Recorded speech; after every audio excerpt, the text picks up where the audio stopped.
Hai, jumpa lagi bersama saya, Evrilia Damayanti. Bagaimana kabarnya? Tentunya sehat-sehat saja, bukan? Hari ini kita akan membahas dan mengulas tentang majas perbandingan. Oh ya, di pertemuan sebelumnya saya sudah membahas dan mengulas tentang kelas kata dan jenis-jenis majas. Hari ini kita akan membahas habis tentang majas perbandingan. Majas perbandingan adalah majas yang sering kita gunakan di dalam kehidupan sehari-hari. Nah, majas ini digunakan untuk membandingkan suatu objek dengan objek lainnya dengan proses penyamaan dan pelebihan. Nah, kamu harus tahu bahwa poin penting dari majas perbandingan ini adalah membandingkan suatu objek dengan objek yang lainnya dengan proses penyamaan dan pelebihan. Itulah arti dari majas perbandingan. Ada 10 jenis majas perbandingan yang sudah pernah saya jelaskan, yang sudah pernah saya paparkan di pertemuan sebelumnya. Di antaranya, perhatikan layar kaca kamu. Di sana ada 10 jenis majas perbandingan. 1. Majas personifikasi. 2. Majas metafora. 3. Majas asosiasi. 4. Majas hiperbola. Yang kelima, majas eufemisme. Yang keenam, majas simile. Yang ketujuh, majas metonimia. Yang kedelapan, majas sinekdok. Yang kesembilan, majas alegori. Dan yang terakhir, majas simbolik.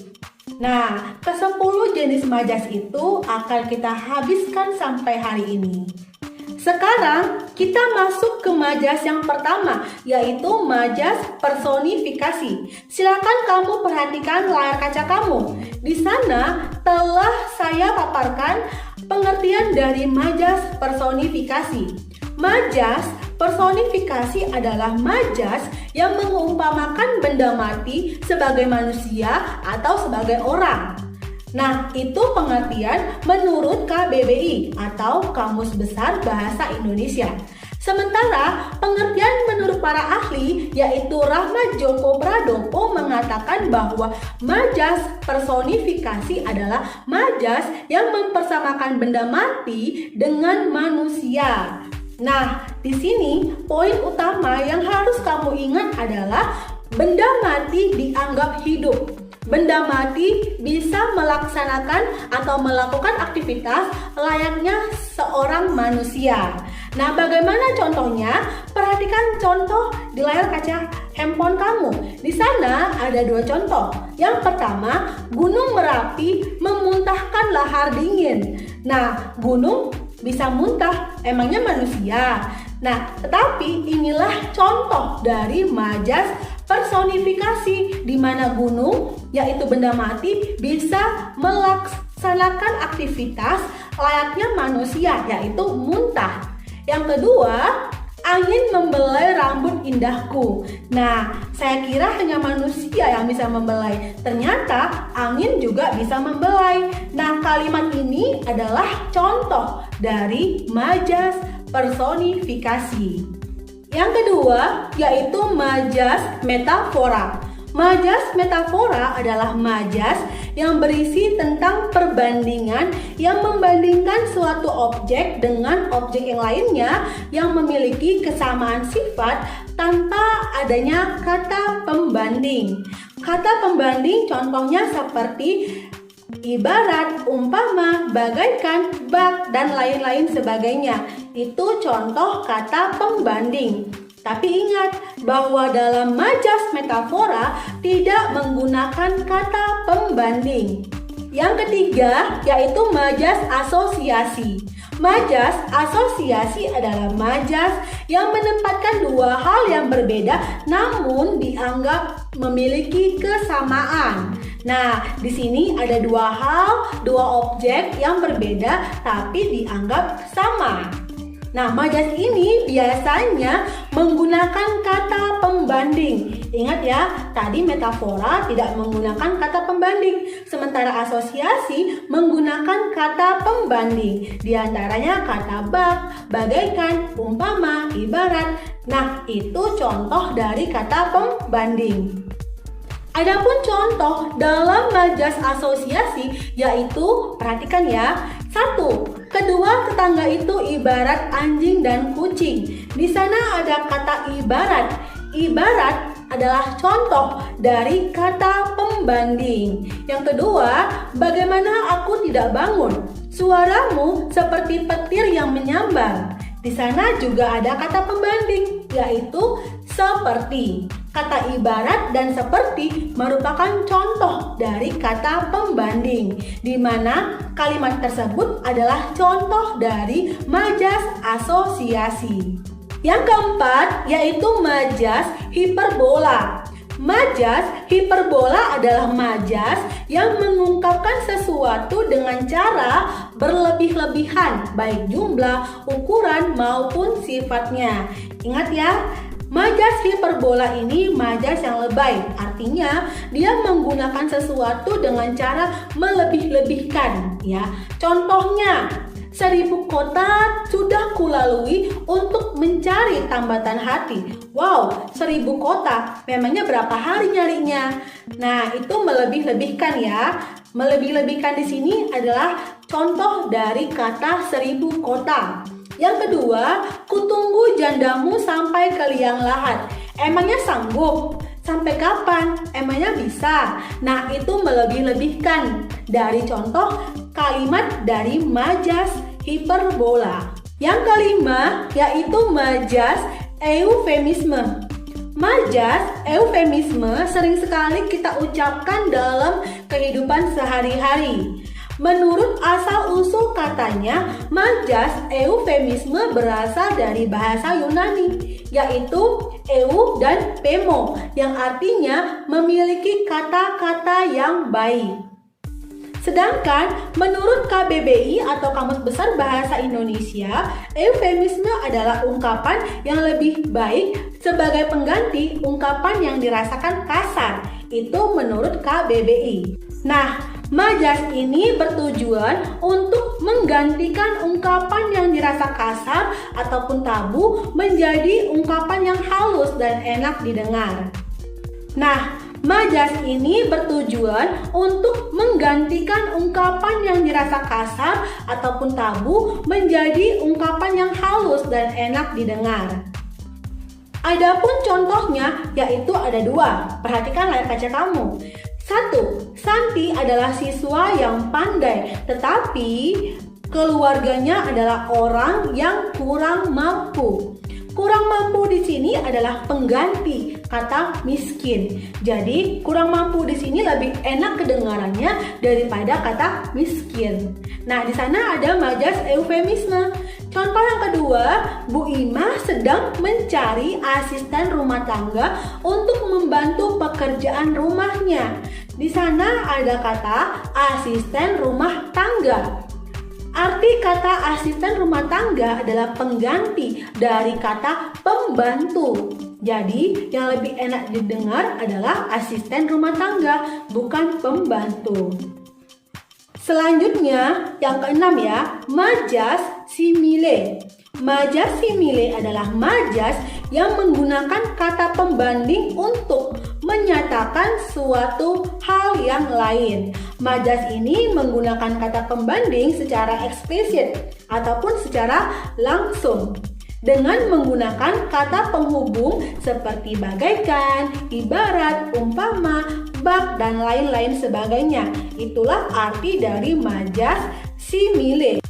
Ada perbedaan antara majas simile dan majas metafora yang sudah tadi kita bahas.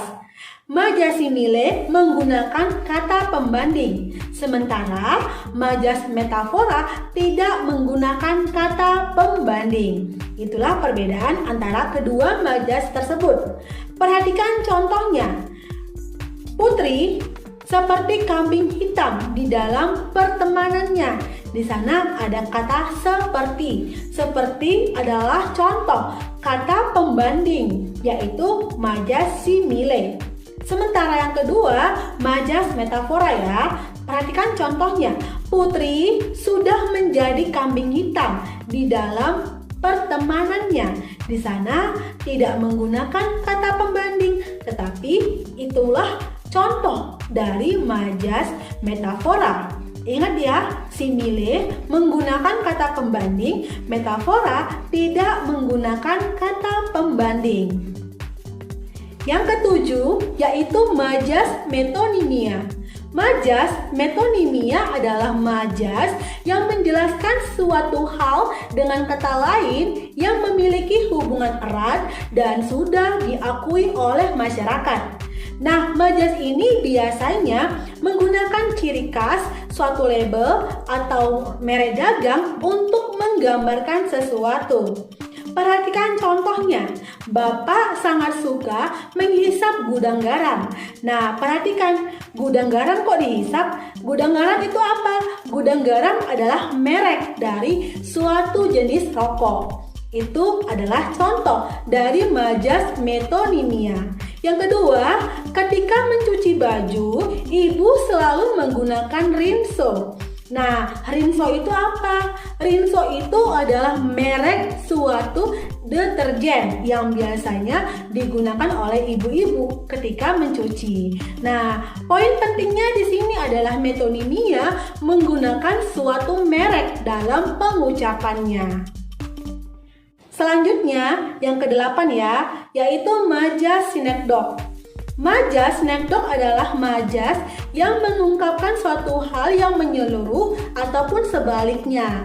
Majas sinekdok terbagi menjadi dua jenis, yaitu sinekdok pars pro toto dan sinekdok totem pro parte. Nah, perbedaannya yaitu sinekdok pars pro toto yaitu majas sinekdok yang menyatakan sebagian yang mewakili seluruhnya. Sedangkan totem pro parte adalah majas yang menyebutkan keseluruhan yang mewakili sebagian. Jadi kebalikannya ya, sebagian untuk seluruh, seluruh mewakili sebagian. Itu arti dari majas sinekdok. Adapun contoh dari majas sinekdok, perhatikan layar kaca HP kamu. Di sana telah saya paparkan contoh dari sinekdok. Yang pertama yaitu, dari mana saja kamu? Seharian aku tidak melihat batang hidungmu. Nah, apakah kamu menjumpai seseorang hanya melihat batang hidungnya saja? Tidak. Tetapi di kalimat ini diperjelas dengan kata batang hidung. Kamu harus tahu bahwasanya batang hidung di sini adalah perwakilan dari keseluruhan tubuh yang kamu ucap atau keseluruhan tubuh dari teman yang kamu lihat. Nah, itu adalah contoh dari majas sinekdok pars pro toto. Sementara yang kedua yaitu hasil pertandingan antara Indonesia dan Argentina adalah 5-0.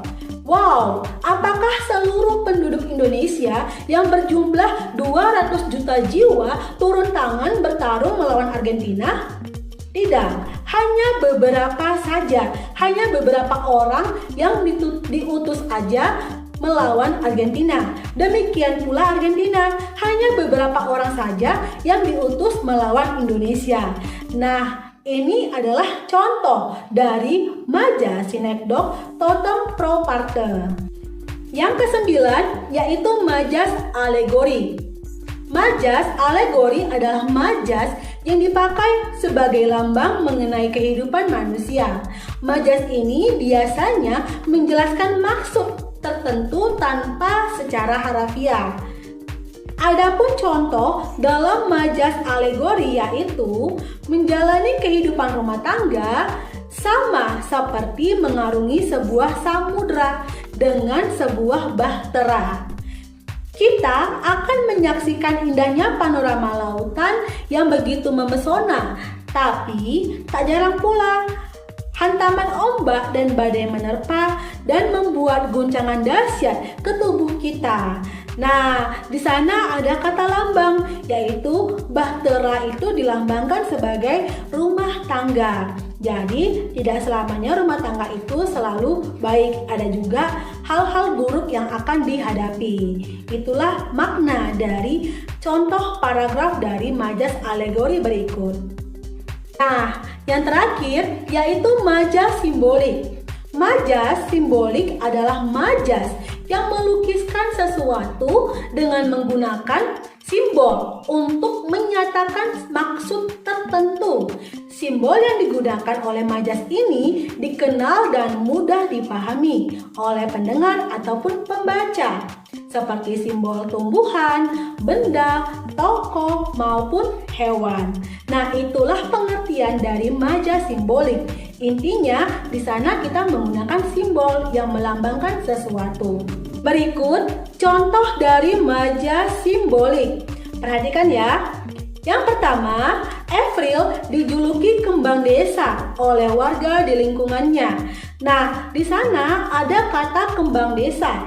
Kembang desa adalah lambang dari gadis tercantik di lingkungannya. Yang kedua yaitu si jago merah telah membakar puluhan ruko di terminal itu.